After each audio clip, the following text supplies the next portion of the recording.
Hi friends, welcome to Simis Nadan kitchen. ഇന്ന് ഞാൻ ചെയ്യാൻ പോകുന്നത് ഒരു നാടൻ 4 മണി പലഹാരം ആട്ടോ, സുഗൈൻ.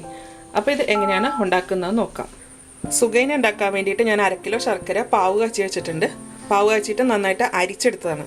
ഇതൊന്ന് നന്നായിട്ടൊന്ന് തിളച്ചു വരണത്. ശർക്കര ഒന്ന് തിളച്ചു തുടങ്ങിയിട്ടുണ്ട്. ഇതിലേക്ക് 1/2 മുറി തേങ്ങ ഇത് ചിരകിയതാട്ടോ. അത് ഇതിൻ്റെ അകത്തേക്ക് ഇട്ട് കൊടുക്കാം.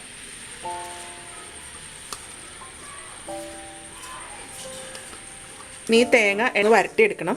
ഒരുപാട് അങ്ങോട്ട് വെള്ളം വറ്റി പോകാൻ പാടില്ല കേട്ടോ. നമുക്ക് ഇതിൻ്റെ അകത്ത് ഇനി പയർ നമുക്ക് ചേർക്കാനുണ്ട്. തേങ്ങ ഇട്ടതിന് ശേഷം ഇതൊന്ന് തിളച്ച് വരണം. ഇത് തിളച്ച് തുടങ്ങിയിട്ടുണ്ട്.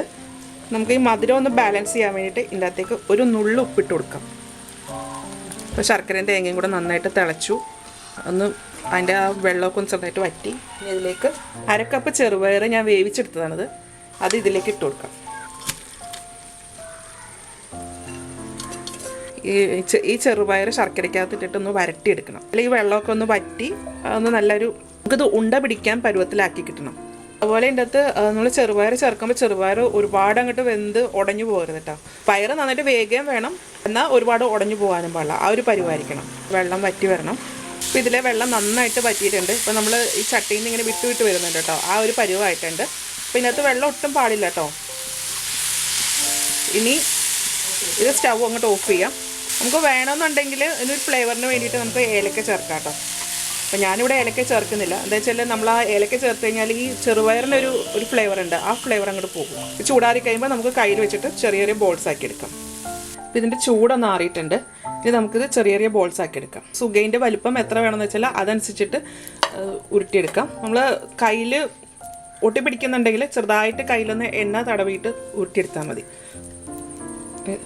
ഞാൻ ഈ ഒരു വലിപ്പത്തിലാണ് ഉണ്ടാക്കിയെടുക്കുന്നത്. ഇതുപോലെ അങ്ങനെ ഞാൻ എല്ലാം ഉരുട്ടിയെടുക്കട്ടെ കേട്ടോ. ഞാനിത് ചെറിയ ചെറിയ ബോൾസ് ആക്കി എടുത്തിട്ടുണ്ട്. ഇത് കണക്കെ ഇനി നമുക്കിത് എണ്ണയിൽ വറുത്തെടുക്കാം. ഇനി ഇതിനൊരു ബാറ്റർ ഉണ്ടാക്കണം. ബാറ്റർ ഉണ്ടാക്കാൻ വേണ്ടിയിട്ട് 3/4 കപ്പ് മൈദ, 1/4 കപ്പ് അരിപ്പൊടി. ഇത് വറുത്ത അരിപ്പൊടി കേട്ടോ. കുറച്ച് ഉപ്പ്, ഒരു നുള്ള് മഞ്ഞൾപ്പൊടി. മഞ്ഞൾപ്പൊടി ചേർത്തേക്കുന്നത് ഇതിനൊരു കളർ കിട്ടാൻ വേണ്ടിയിട്ടാണ് കേട്ടോ. കളർ വേണ്ട എന്നുണ്ടെങ്കിൽ മഞ്ഞൾപ്പൊടി ചേർക്കേണ്ട ആവശ്യമില്ല. ഇനി ഇതൊന്ന് നന്നായിട്ടൊന്ന് മിക്സ് ചെയ്തെടുക്കാം. ഇനി ഇതിലേക്ക് കുറച്ച് വെള്ളം ഒഴിച്ചിട്ട് തിക്കായിട്ടുള്ള ബാറ്റർ ആക്കി എടുക്കണം.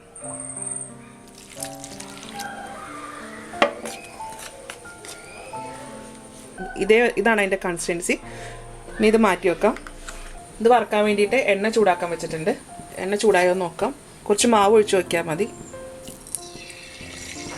എണ്ണയിലേക്ക് ഒഴിച്ചിട്ട് പെട്ടെന്ന് തന്നെ അത് പൊങ്ങി വരുവാന്നുണ്ടെങ്കിൽ എണ്ണ ചൂടായിട്ടുണ്ട്. ഇത് എണ്ണ നന്നായിട്ട് ചൂടായിട്ടുണ്ട്. ചൂടായ എണ്ണയിലേക്ക് നമ്മൾ ഈ ഉണ്ടാക്കിക്കുന്ന ബോൾ ഈ മാവിലേക്ക് ഇട്ട് കൊടുക്കാം. എന്നിട്ട് ഇതിനിങ്ങനെ കോട്ട് ചെയ്തെടുക്കണം. നല്ല തിക്കായിട്ടുള്ള ഒരു ഇതായിട്ടാണ് വന്നേക്കുന്നത്. കോട്ട് ചെയ്തതിന് ശേഷം അതിനെ അങ്ങനെ തന്നെ എണ്ണയിലേക്ക് ഇടാം.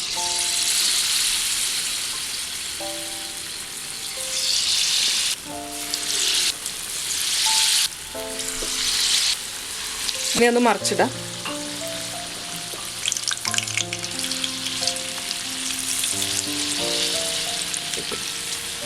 എല്ലാ സൈഡും അങ്ങോട്ടും ഇങ്ങോട്ടൊക്കെ ഒന്ന് ആക്കി കൊടുക്കരുത്. അധികം മൂക്കാനൊന്നുമില്ല. ഇതിൻ്റെ പുറമേയുള്ള കോട്ടിങ് മാത്രം ഒന്ന് മൂത്ത് കിട്ടി വെച്ചാൽ മതി. അതുകൊണ്ട് പെട്ടെന്ന് തന്നെ ഇത് മൂത്ത് വരും. എല്ലാ സൈഡും മൂത്തിട്ടുണ്ട്. ഇനി ഇത് എണ്ണയിൽ നിന്ന് കോരിയെടുക്കാം.